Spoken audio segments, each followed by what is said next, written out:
കയ്യിലിരിക്കുന്ന smart phone എടുത്ത് ഒരു ഐഫോൺ വാങ്ങാൻ ആഗ്രഹിക്കുന്നവരുണ്ട്. അതേപോലെ തന്നെ കയ്യിലിരിക്കുന്ന ഐഫോൺ കൊടുത്തിട്ട് ഒരു സ്മാർട്ട് ഫോൺ നല്ല കുറച്ചുകൂടെ ബെറ്റർ ആയിട്ടുള്ള നല്ലൊരു സ്മാർട്ട് ഫോൺ വാങ്ങാൻ ആഗ്രഹിക്കുന്നവരുണ്ട്. ഈ വീഡിയോയിൽ നമുക്ക് അങ്ങനെ ഒരാളെ കാണാം. ഈ ഫോൺ കൊടുത്തിട്ട് പുള്ളിക്ക് നല്ലൊരു സ്മാർട്ട് ഫോൺ വാങ്ങണം. ഇപ്പം ഇരിക്കുന്നത് ഇതാണ്. ഇതിൻ്റെ കണ്ടീഷൻ എന്താണെന്ന് കേൾക്കാം. എന്റെ ഇരിക്കുന്ന ഫോൺ വിറ്റിട്ട് എടുക്കാനാണ് പ്ലാൻ. എന്റെ ഇരിക്കുന്ന ഐഫോൺ 7 ആണ്. ഗുഡ് കണ്ടീഷൻ എന്ന് പറഞ്ഞാൽ ക്ലിയർ കണ്ടീഷൻ ആണ്.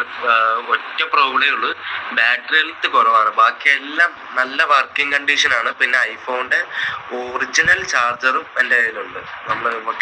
നമ്മളെ വാങ്ങിച്ചപ്പോൾ അതിന്റെ കൂട്ടത്തിൽ വാങ്ങിച്ചതാണ്. പക്ഷെ ഗുഡ് കണ്ടീഷൻ, സ്ക്രാച്ചോ കാര്യങ്ങളോ അങ്ങനെ ഒരു സംഭവങ്ങളും ഇല്ല. എനിക്ക് ഐഫോണിന്റെ ചാർജറും ഇതും എടുത്തിട്ട് ഒരു ഫോൺ കൊടുത്തിട്ട് എക്സ്ചേഞ്ച് ചെയ്തിട്ട് ഇതിനകത്ത് നല്ലൊരു ആൻഡ്രോയിഡ് ഫോൺ എടുക്കാനാണ് താല്പര്യം. ഇതിനകത്താകുമ്പം ചെറിയ സ്ക്രീൻ ആയതുകൊണ്ട് ഈ ഒരു കണ്ടീഷനിലാണ് സാധനം ഇരിക്കുന്നത്. അപ്പം അത് കണ്ടില്ലേ, ഒരു പൊട്ടലുള്ളത് ഗ്ലാസ്സിലാണ് കേട്ടോ. അപ്പം അതിൻ്റെ പുറത്തൊരു പൊട്ടലുണ്ട്. അത് സ്ക്രീൻ ഗാർഡ് മാറ്റിയാൽ മതിയാവുമെന്ന് തോന്നുന്നു. വേറെ ബോഡി കണ്ടീഷനൊക്കെ കൊള്ളാമെന്നാണ് പറയുന്നത്. ഇനി അത് നമ്മൾ കയ്യിൽ നേരിട്ട് വന്നാലേ നമുക്ക് അതിൻ്റെ ഫുൾ കണ്ടീഷൻ എന്താണെന്ന് നമുക്ക് പറയാൻ പറ്റുള്ളൂ. അപ്പോൾ അതുകൂടെ കണ്ടിട്ടേ ഞാൻ ആർക്കെങ്കിലും തരുള്ളൂ കേട്ടോ.